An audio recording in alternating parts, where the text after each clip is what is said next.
Nakatayo si Aling Luningning sa may kahoy na veranda ng kanilang bahay, sa isang tahimik na baryo sa Laguna, parang reyna ng buong mundo.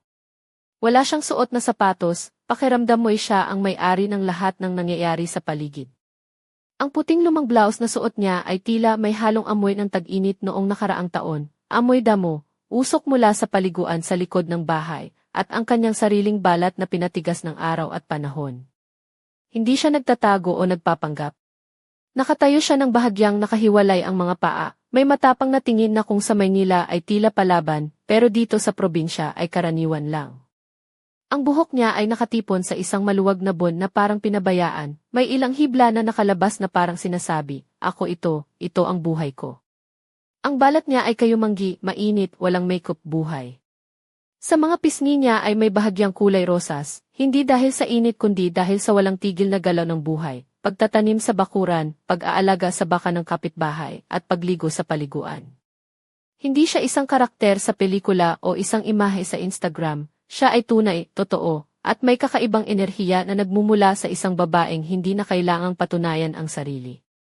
Babaeng hindi na may utang na loob sa sinuman, babaeng naranasan na ang lahat, ngunit nanatiling masarap sa paningin. "Ito na ang mga anak ko," sabi niya habang nakatingin hindi sa kanyang anak na si Olga, kundi kay Dante, ang manugang. Ninais ni Dante na titigan ang mga mata ni Aling Luningning, ngunit napadako ang tingin niya sa baba ng blouse, kung saan puti at malambot ang balat na nakalantad, at para bang tumigil sandali ang tibok ng puso niya. Hindi ito isang pambubuska o pang-aakit, ito'y pagiging bukas, parang sa probinsya lang, init ng panahon, blouse na bukas, gusto lang maglakad ng walang sapin sa paa. Lumapit si Aling Luningning, niyakap si Olga ng mahigpit. Yumakap din si Olga, hinalikan ang pisngi ng ina, habang si Dante ay nanatiling nakatayo sa gilid, hawak-hawak ang isang plastic na bag ng mga groceries na tila naglalaman ng mga pangkaraniwang pagkain. "Uy, ano nangyari sa'yo, Dante?" "Anong nangyari, parang tinadad ka na ng palengke," biro ni Aling Luningning na may mapaglarong ngiti. "Baka naman hindi ka na pinapakain ng asawa mo," dagdag pa niya, tapos inilapit ang kamay sa balikat ni Dante ng mailambing, parang mga kamay ng isang ina, o ng isang kapitbahay na matagal nang kakilala. "Okay lang naman," sagot ni Dante na pilit kinokontrol ang kaba sa dibdib. "Trabaho lang, stress lang, normal yan." Napangiti si Aling Luningning na parang may alam siyang sikreto sa likod ng mga salita ni Dante. Tumawa siya ng malakas at pumasok sa bahay na parang sumasayaw sa bawat hakbang, ang mga balakang niya ay gumalaw ng parang may sariling buhay. Sa sandaling iyon, napaisip si Dante, hindi ko nga matandaan kung kailan huli siyang gumalaw ng ganito, parang isang dalaga. Sa unang gabi, kalmado lang ang lahat. Kumain sila sa veranda ng bahay, nilagang patatas na may dahon ng tanglad, pritong baboy, at sara, at isang bote ng homemade na alak na inabot ni Aling Luningning kay Dante. "Galing pa ito kay Tatay Sergio," sabi niya na may halong pagmamalaki. Simula noon, mas tumapang ang alak sa bibig ni Dante. Maagang natulog si Olga, nagsabing pagod sa biyahe, habang si Dante ay nanatiling nasa labas, naninigarilyo at nakaramdam ng kakaibang tingin mula sa lilim ng isang upuan malapit sa imbakan ng palayo. Nakita niya si Aling Luningning na nakaupo roon, hawak ang isang baso ng alak sa isang kamay at isang hinog na pera sa kabilang kamay na tamad na kinakagat-kagat. Sa liwanag ng buwan, tila nagbago ang anyo nito, parang bumata o parang iba ang pagkakita ni Dante sa kanya. "Mismo ba ang syudad?" tanong ni Aling Luningning nang hindi tinitingnan si Dante. "Medyo," sagot niya.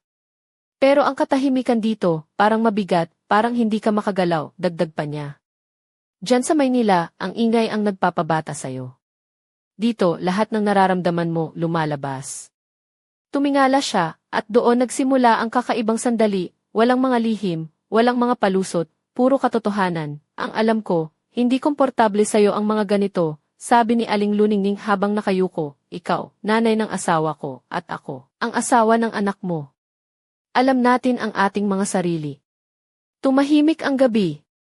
Ang tunog ng mga kuliglig ay parang himig na kasabay ng hangin na dumadaloy sa mga bukirin. "Matulog ka na siguro," paalala ni Dante. Lumakad si Aling Luningning, dumampi ang mga daliri niya sa braso ni Dante habang dumadaan. "Maganda ka kapag tahimik ka," wika niya bago mawala sa dilim ng bahay. Sa umaga, abala na si Aling Luningning sa kusina, nag-iingay at nagluluto. Suot niya ang isang manipis na asul na bestida na may maliliit na bulaklak, ang hangin ay sumisipol sa bawat galaw, bahagyang naibubukas ang kanyang hita. Ang mga paa niya ay malakas at matibay, hindi dahil sa gifit kundi dahil sa araw-araw na pagtatrabaho sa bukid, pagbubuhat ng mga timba at pagsayaw sa mga kasalan. Pumasok si Dante mula sa labas, pinupunasan ang kamay sa kanyang polo, kape. Tanong ni Aling Luningning nang hindi tumitingin. Alam ko, hindi ka talaga taga rito. Bumaling siya, at nakita ni Dante na wala siyang suot sa ilalim ng bestida. Wala talagang kahit anong pantakip. Gusto mo may gatas at asukal, o puro kape lang? Tanong niya nang parang nag-aalok lang ng tsaa. Hindi niya inayos ang bestida, ni hindi siya gumalaw na parang nainis sa nangyari. Napalaki si Dante ng mata at nilingon ang sarili para siguraduhing hindi siya nanaginip. Nilahok ni Aling Luningning ang mga daliri sa mga kamay ni Dante habang ibinibigay ang tasa, na para bang nakalimutan niyang hindi sila mag-asawa. Napaisip ka na ba kung ano ang naiiwan ng mga lalaki kapag hinahanap nila ang mga bata pa? Bulong niya. Bakit mo naman sinasabi yan? Tanong ni Dante, pilit kumakapit sa sarili. Walang dahilan, sagot niya. Minsan lang akong nagbibiro. Pero alam ni Dante hindi iyon biro. Isang paanyaya sa isang larong ayaw niyang salihan pero napasama na siya. Nagising si Dante sa init ng gabi. Ang lumang bahay ay nag-iimbak ng init parang kalan. Katabi niya si Olga na nakatabing kumot hanggang baba, para bang natatakot sa mga hawak kahit sa panaginip. Tahimik siyang lumabas ng kwarto, nagpunta sa kusina para uminom ng tubig. Nandoon si Aling Luningning, nakaupo sa mesa sa parehong puting blouse na nakita niya noong una. Ngayon ay mas bukas ang mga butones, at ang nakalantad na balat ay basa pa rin sa init ng gabi. Hawak niya ang baso ng alak at isang papel na mailistahan, taga-syudad ka na talaga, no? Sabi niya habang nakatingin kay Dante. Hindi ako makatulog dahil sa init. Taga-baryo ka, kaya sanay ka, sagot ni Aling Luningning na parang nagbibirong hindi siya seryoso. Alam mo ba, sa panaginip mo, nakikipag-usap ka. Seryoso. Mumiti siya, lumapit siya, kinuha ang bote ng alak. Sabay tayo kahit papaano. Para sa pahinga, para sa baryo, para sa pagdating niyo rito. Hindi pwede, sabi ni Dante. Natatakot ka ba sa sarili mo o sa akin? Alam mo na, wika niya habang kinukuha ang baso. Hindi siya handang umalis sa laban. Uminom sila ng tahimik, sunod-sunod. Hindi ka komportable sa akin, di ba? Tanong ni Aling Luningning. Ikaw naman, nanay ng asawa ko. Alam ko kung sino ako, alam mo rin kung sino ka. Tumahimik sila habang lumalabas ang tunog ng kuliglig. Dati ako rin ay tulad ni Olga. Naniniwala sa pag-ibig sa mga pangako. Pero nang mamatay si Sergio, nawala lahat. Nag-isa ako. Alam mo kung ano ang pinakamalupit sa pagiging nag-iisa? Hindi puso o isipan kundi ang balat. Ang balat ang naghahanap ng init, ng amoy, ng buhay. Kaya hinahawakan mo ang pusa para maramdaman na buhay ka pa. Humigop siya ng alak. Hindi ako humihingi ng anuman, bulong niya habang dahan-dahang lumapit. Ang katawan niya ay mainit, amoy lupa at pawis, alak at gatas ng araw. Hindi ako humihingi, nagsasalita lang ako. Nagtagpo ang mga mata nila sa isang sandali na parang tumigil ang oras. Hindi niya masabi kung ano ang nangyari, pero naramdaman niyang mailumalaban sa loob niya, takot, pagnanasa, pagkakasala, at isang lihim na pag-asa na hindi niya kayang ipaliwanag. Umalis ka, utos ni Dante. Gusto mo ba na umalis ako o gusto mong ako ang unang gumawa ng hakbang? Hindi siya sumagot. Mabuti ka, sabi ni Aling Luningning bago lumakad palayo, habang sarado ang pinto, napabuntong hininga si Dante. Ang init ng araw ay parang sinusunog ang balat, ibang klase ang init sa baryo. Sa syudad, ang init ay mula sa aspalto at semento, dito ay diretso sa balat. Umalis si Olga sa bayan ng isang araw lang, nagdala ng mga pasalubong mula sa ina, at nagpaalam ng walang halik, isang simpleng wave lang. Nang bumalik si Dante sa bakuran, nakita niyang si Aling Luningning ay nagtatanim sa hardin na nakasuot ng puting saya na manipis, walang bra, at ang araw ay dumadaan sa tela na parang ipinapakita ang kanyang bawat galaw. Ang mga balakang niya ay gumagalaw ng dahan-dahan sa bawat hakbang habang dinidiligan niya ang mga tanim. Napatingin si Dante sa kanya, at tila nagkaroon ng kuryente sa pagitan nila nang magkadikit ang kanilang mga kamay habang inabot niya ang hose na mainit na parang kawali. Mainit, weak. Sa sumunod na umaga, dumampi ang liwanag ng araw sa mga bintana ng lumang bahay sa San Pablo. Ang hangin ay may halong amoy ng bagong giling na kape at sariwang niyog mula sa mga tanim sa bakuran. Si Dante ay nagising nang may mabigat sa dibdib, ang mga pangyayari kagabi ay muling bumalot sa kanyang isipan. Hindi niya maalis sa isip ang mga sandaling kasama si Aling Luningning sa paliguan, ang init ng kanyang balat, ang tindi ng kanilang paglalapit. Sa kusina, abala si Aling Luningning. Nagliligpit ng mga pinggan habang nakasuot ng puting blusang manipis na bahagyang bumabaluktot sa kanyang katawan sa bawat galaw. Ang kanyang mga braso ay matipuno na ipapakita ang mga taon ng pagtatrabaho sa bukid. May nakasabit na kwelyo ng salbabida sa kanyang liig, at isang simpleng pulseras na gawa sa kawayan ang nakapaligid sa kanyang pulso. Ang kanyang buhok, na kulay itim na parang uling, ay nakatali sa isang maluwag na bun na may ilang hibla na nahuhulog sa kanyang liig, nagbibigay ng hindi mapigilang alindog sa kanyang anyo. Pumasok si Dante. Ang kanyang mga mata ay di malay na sumusunod sa bawat galaw ng kanyang biyenan. Kape ka muna, alok ni Aling Luningning nang hindi inaabot ang malalim na tingin ni Dante sa kanya. Sa sandaling iyon, napansin ni Dante na wala siyang suot na anumang panloob sa ilalim ng blouse, ang tela ay bahagyang nakabukas sa gilid, nagpapahiwatig ng kanyang walang inaalalang pagiging bukas. Ngunit hindi ito nagbigay ng kahit anong liwanag na pang-akit, ito ay pagiging totoo, isang babaeng walang takot sa sarili. Salamat, mahinang sagot ni Dante habang tinatanggap ang tasa. Ang init ng kape ay tila nagpapalambot ng mga alon ng pagdududa sa kanyang puso. Alam mo, simula ni Aling Luningning, maraming lalaki ang hindi nakakaintindi kung ano ang nawawala kapag naghahanap lang sila ng mga batang babae. Tumango si Dante, hindi niya maintindihan kung bakit, ngunit may bigat sa kanyang dibdib. Bakit? Tanong niya, pilit na nagkukubli ang kaba, dahil ang gusto nila ay hindi lang laman, kundi ang kwento, ang init, ang karanasan, sagot ni Aling Luningning. Habang nakatingin sa labas ng bintana kung saan nagliliparan ang mga paru-paro sa mga bulaklak, hindi sinasadyang tumingin si Dante sa kanyang mga kamay na ngayon ay nakahawak sa tasa, at naalala ang mga haplos ni Aling Luningning sa kanyang mga palad kagabi. Ang mga haplos na iyon ay hindi lamang pisikal, ito ay isang pangakong hindi niya lubos na naunawaan. Lumipas ang umaga na puno ng katahimikan na tila may mga salitang hindi nasabi. Nang tanghalian, tinawag siya ni Aling Luningning sa likod ng bahay, kung saan ang mga tanim na kamatis at sili ay naglalakihan na. Suot niya ang isang simpleng puting saya na may mga bulak na nakalimbag, ang mga ito ay bahagyang naglalakad sa hangin na parang mga alon ng dagat. Ang kanyang mga paa ay walang sapin, ang mga daliri ay maruming-maruin mula sa pagtatanim, ngunit sa kanyang mga mata ay may kakaibang ningning. Kain ka muna, paanyaya niya habang inaalok ang isang mangkok na nilagang gulay at isda. Gusto kong maramdaman mo ang tunay na lasa ng buhay dito. Habang kumakain, lumapit si Dante at tinulungan siyang pulutin ang mga damo sa paligid ng mga tanim.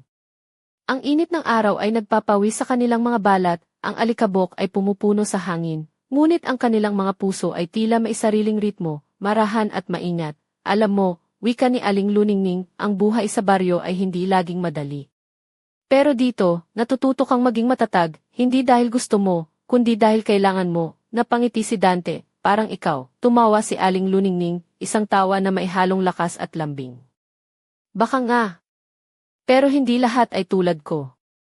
Hindi lahat kayan harapin ang init ng araw at ang lamig ng gabi ng walang takot, hindi nila namalayan ang paglipas ng oras. Habang papalapit na ang dapit hapon, may mga ulap na unti-unting sumasaklaw sa langit, parang may daladalang lihim. Pagbalik ni Olga mula sa bayan, may dalang mga bag at may ngiting pilit. Sa unang tingin, hindi makikita ang pagkakaiba sa kanya, ngunit si Dante ay may pakiramdam na may mga bagay na hindi niya matitinag. Kamusta ang biyahe? Tanong ni Aling Luningning nang nakaupo sa sala. Okay lang, sagot ni Olga, medyo maikli. Ang saya sa bayan, maraming tao, maraming ingay. Napatingin si Dante kay Olga, ang mga mata nito ay may kurot ng pagod at isang lihim na hindi niya maibulalas. Sa gabi, habang naglalakad si Dante sa bakuran, naramdaman niya ang malamig na hangin at ang katahimikan ng baryo. Nasa kanyang isipan ang mga tanong na walang kasagutan. Bakit siya nararamdaman na parang nahati sa dalawang mundo? Sa isang mundo ay si Olga, ang asawa na matagal na niyang kasama, at sa isa pa ay si Aling Luningning, ang babaeng may apoy sa mga mata at init sa bawat haplos, ngunit sa likod ng lahat ng ito, may isang lihim na unti-unting bumabalot sa paligid. Isang lihim na maaaring magbago sa lahat ng kanilang buhay. Isang lihim na hinihintay na tuklasin ni Dante, ngunit takot siyang harapin. Sa huling sandali bago matulog, narinig ni Dante ang isang mahina, ngunit matapang na boses mula sa dilim ng bahay. Hindi pa dito nagtatapos ang kwento, Dante.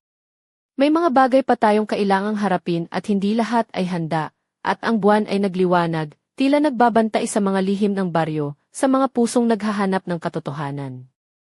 Sa sumunod na umaga, ang hangin ay may dalang lamig na kakaiba para sa San Pablo, tila ba may hinihintay na pagbabago sa himpapawid.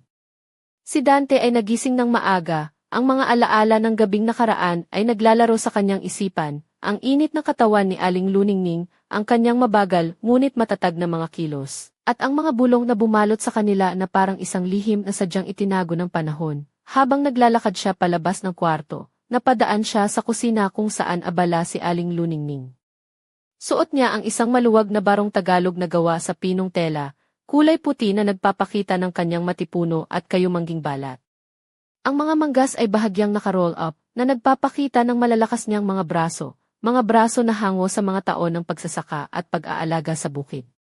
Ang kanyang buhok ay nakatali sa isang simpleng bun, ngunit may ilang hibla na malayang bumagsak sa kanyang batok, na nagbibigay ng isang natural na ganda na hindi kailanman kayang pantayan ng mga mamahaling salon sa Maynila. Maaga ka naman. Bati niya kay Dante habang pinipiga ang mga kalamansi para gawing inuming pampalamig. Ang kanyang mga mata ay may kakaibang liwanag, isang halo ng pag-aalala at taglay na tapang. Hindi sumagot si Dante, ngunit napansin ni Aling Luningning ang pagkabagabag sa kanyang mukha. Alam kong mahirap ang pinagdadaanan mo, sabi niya ng mailambing, pero dito sa probinsya, matutulungan ka naming maghilom kahit papaano. Nang isilid ni Aling Luningning ang mga kalamansi sa isang maliit na garapon. Napansin ni Dante ang isang maliit na tatoo sa kanyang pulso, isang simpleng disenyo ng bulaklak na parang pininturahan ng kamay, isang bakas ng kanyang kabataan na hindi niya inaasahang makikita. Alam mo, hindi lang ang puso mo ang nangungulila, sabi ni Aling Luningning nang malapitan siya at hinawakan ang kanyang braso. Minsan, kahit ang katawan ay may sariling mga sugat na kailangang pagalingin, hindi na makapagsalita si Dante. Ang mga salita niya ay parang naipit sa kanyang lalamunan, ngunit ang init ng kamay ni Aling Luningning ay tila nagpapawi ng ilan sa kanyang mga takot. Dumating si Olga sa kusina, suot ang isang puting damit na may maliliit na bulaklak. Ang haba ay hanggang sa kanyang mga tuhod, at ang mga sandalyas ay simpleng gawa sa goma. Ang kanyang mga buhok ay maayos na nakaayos, ngunit ang kanyang mga mata ay may bakas ng pagod at tensyon. Nang makita si Dante at Aling Luningning na magkasama, may bahagyang pagkabigla siyang ipinakita, ngunit agad ding pinilit ng umiti. Magandang umaga, bati niya ng may konting pilit.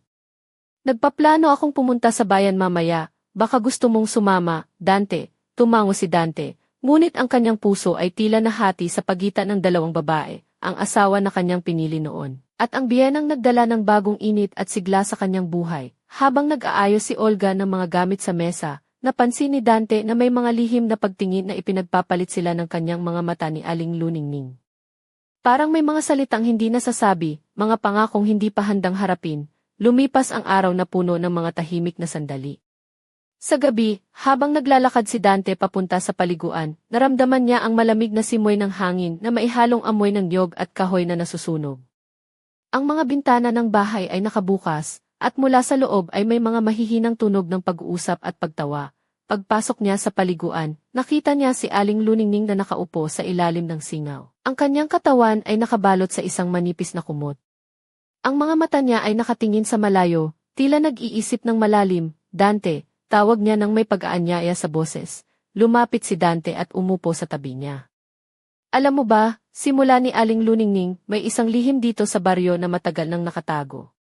Isang lihim na maaaring magbago ng lahat ng ating pagkakaintindi sa buhay. Napatingin si Dante sa kanya, ang kanyang puso ay tumibok ng mas mabilis. Ano iyon? Tanong niya ng halos bulong. Hindi ko pa sigurado, sagot ni Aling Luningning, pero kailangan nating malaman.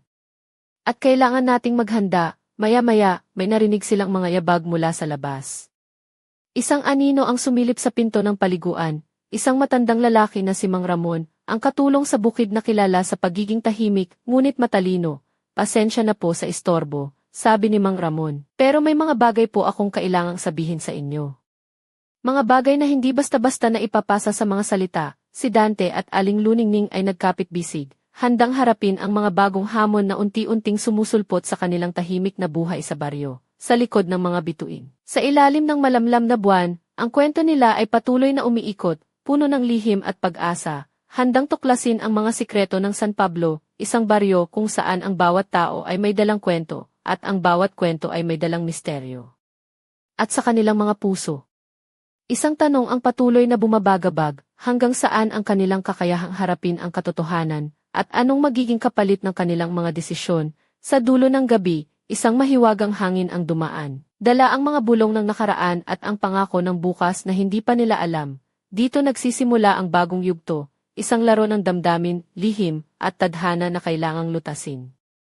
Habang sumisilip ang unang liwanag ng araw sa San Pablo, ang mga ibon ay nagsimula ng umawit, ngunit ang katahimikan sa bahay ni Luningning ay tila may bigat na hindi mapawi ng ingay ng kalikasan.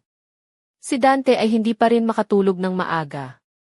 Ang mga nangyari kagabi ay patuloy na bumabalik sa kanyang isipan, kasama na ang mga sinabi ni Mang Ramon na nag-iwan ng kakaibang takot at pag-usisa sa kanyang puso. Lumabas siya sa kwarto, tinahak ang mahabang hagdang kahoy papunta sa veranda. Doon, nakaupo si Aling Luningning, nakasandal sa kahoy na upuan, suot ang lumang barong na bahagyang humahaplos sa kanyang maayos na balikat. Ang kanyang mga mata ay nakatitig sa malawak na tanawin ng bukid, ang mga palay na unti-unting pumapailan lang sa simoy ng hangin, ang mga puno ng niyog na tila nagmumura sa hangin, at ang mga ulap na parang mga pulang bulaklak sa kalangitan. Hindi niya kailangang sabihin ang anuman, ang katahimikan nila ay puno ng mga bagay na hindi nasabi. Unti-unting dumating si Dante at umupo sa tabi niya.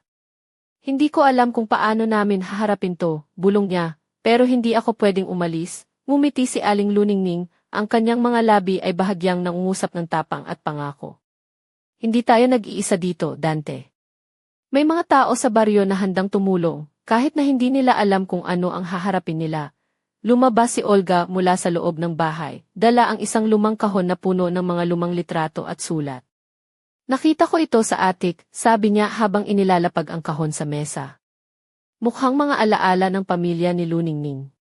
Siguro makatulong ito, binuksan nila ang kahon, at isa-isang inilabas ang mga lumang larawan ng mga tao sa baryo, mga sulat na isinulat ng mga ninuno, at mga dokumento na puno ng mga kwento ng pag-ibig, pagtataksil, at mga misteryosong pangyayari. Sa bawat pahina ng kasaysayan, unti-unting lumilitaw ang mga sagot, ngunit mas marami ring mga tanong ang pumapalit. Ang baryo natin, sabi ni Aling Luningning, ay may mga lihim na mas matanda pa sa ating mga ninuno. Mga lihim na kailangang ilantad para tayo'y makalaya, habang binubuklat ni Dante ang isang papel, na may mga sulat kamay na halos hindi na mabasa, napansin niyang may isang pangalan na paulit-ulit na lumilitaw, Isidro. Isang pangalan na hindi niya kilala, ngunit tila may malaking papel sa mga nakaraan ng baryo. Aling Luningning, sino si Isidro? Tanong niya nang may halong takot at pag-usisa. Tumango si Aling Luningning, siya ang lalaking nagdala ng pagbabago dito sa baryo. Ngunit may dalang kasamaan na hindi basta-basta nawala, sa biglang pagpasok ni Mang Ramon. May dala siyang isang lumang kahon na yari sa kahoy, mabigat at puno ng alikabok. Ito ang susi sa mga misteryo ng baryo, sabi niya, pero kailangan nating maging maingat. Hindi lahat ng lihim ay dapat ilantad ng basta-basta. Nagtipon-tipon silang lahat sa maliit na sala, naglalabas ng mga dokumento, nagbabahagi ng mga kwento, at unti-unting nilulunasan ang mga sugat ng nakaraan. Ngunit habang lumalalim ang gabi, may mga anino rin na sumisilip mula sa dilim ng kanilang mga puso, mga takot, pag-aalinlangan, at mga lihim na mas pinili nilang itago. Sa isang sulok ng kwarto, si Dante ay nag-iisa. Ang kanyang mga mata ay nakatuon sa isang lumang larawan ng isang babaeng may malalalim na mata at isang ngiting puno ng hiwaga. Sa likod ng larawan ay may nakasulat na, sa mga nagmamahal, huwag kalimutan ang mga pangakong nilimot. Nakaramdam siya ng malamig na hangin na dumaan sa likuran niya, at nang lumingon, wala siyang nakita kundi ang dilim ng gabi. Ngunit sa kanyang puso, alam niyang ang kanyang buhay ay hindi na magiging tulad ng dati. Ang mga lihim ng San Pablo ay nagsisimulang magbukas, at ang mga tao sa baryo ay kailangang pumili, haharapin ba nila ang katotohanan, o mananatili sa kanilang mga panlilimahid. Sa labas, ang buwan ay nagliwanag ng maliwanag, habang ang mga bituin ay tila nagmamasid sa kanilang mga desisyon. Sa dilim ng gabi, isang bulong ang bumalot sa hangin, hindi lahat ng nakaraan ay dapat kalimutan, ngunit ang lahat ng hinaharap ay nakasalalay sa kung paano natin haharapin ang kasalukuyan at sa puso ng baryo. Ang isang lihim ay naghihintay na tuklasin, isang lihim na maaaring sumira o magpagaling sa kanilang lahat. Habang sumisiklab ang araw sa silangan, unti-unting nagising ang San Pablo sa mga huni ng mga ibon at mahinang huni ng hanging dumadampi sa mga dahon ng niyog. Ngunit sa loob ng bahay ni Aling Luningning, ang hangin ay mabigat, puno ng tensyon at hindi maipaliwanag na kaba. Si Dante ay nakatayo sa tapat ng bintana, pinagmamasdan ang mga tanim na unti-unting sumisiklab sa sikat ng araw. Ngunit ang kanyang isipan ay gulo, punong-puno ng mga tanong na walang sagot at mga pangako na tila isang bangungot.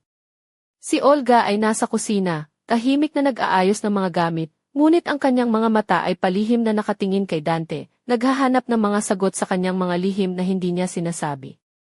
Ang kanilang mga mata ay nagtagpo sandali at sa kabila ng kanilang katahimikan, nagpalitan sila ng mga damdamin na mas malalim kaysa sa anumang salita. Dante, tawag ni Aling Luningning mula sa sala, may mga bisita tayong darating. Sila ay mga taong may alam sa mga lumang kwento ng baryo, at maaaring makatulong sa atin. Hindi naglaon, dumating ang 3 tao, 2 sa kanila ay matanda, at ang isa ay isang babaeng may matalim na mga mata at mahabang buhok na tila may sariling buhay. Si Mang Ramon ang nagpakilala sa kanila bilang si Mang Ernesto, isang dating guro at tagapag-ingat ng kasaysayan ng San Pablo, si Aling Pilar, isang manggagamot na kilala sa kanilang lugar, at si Teresa, isang manunulat na naglalakbay upang tuklasin ang mga kwento ng mga baryo sa buong Luzon. Sa pagtitipon, nagbahagi si Mang Ernesto ng mga kwento tungkol sa mga sinaunang paniniwala ng baryo, mga alamat ng mga diwata at mga espiritu ng kagubatan. Sinabi niya na may mga lugar sa paligid ng San Pablo na itinuturing na sagrado, at may mga lihim na hindi dapat ginagalaw. May isang kwento, sabi ni Mang Ernesto habang nakatingin sa mga mata ng lahat, tungkol sa isang sumpa na dumapo sa baryo mula pa noong panahon ng mga Kastila. Isang sumpa na may kinalaman sa isang matandang puno ng balete sa gitna ng kagubatan. Nakapako ang tingin ni Dante sa mga salita. Habang si Aling Luningning ay napatingin sa isang lumang mapa na inilabas ni Teresa mula sa kanyang bag, may marka ito ng isang lugar sa kagubatan na hindi nila napuntahan. Kung tunay ngang may sumpa, paano natin ito mapapalaya? Tanong ni Olga nang maihalong takot at pag-aalinlangan. Sumagot si Aling Pilar, hindi lahat ng sumpa ay masusukat sa takot. May mga paraan para mapawi ang mga ito, sa pamamagitan ng pagtanggap, pag-aalay, at higit sa lahat, pagkakaisa. Habang nag-uusap, naramdaman ni Dante ang bigat ng responsibilidad na bumalot sa kanya. Hindi siya lamang isang bisita sa baryo, siya ay bahagi na ng isang mas malalim na kwento, isang kwento ng mga sugat, lihim, at pag-asa. Pagkatapos ng pulong, naglakad si Dante palapit sa puno ng balete na matatagpuan sa gilid ng baryo. Ang mga ugat nito ay malalalim at matitibay, tila nakatali sa lupa at sa mga alaala ng San Pablo.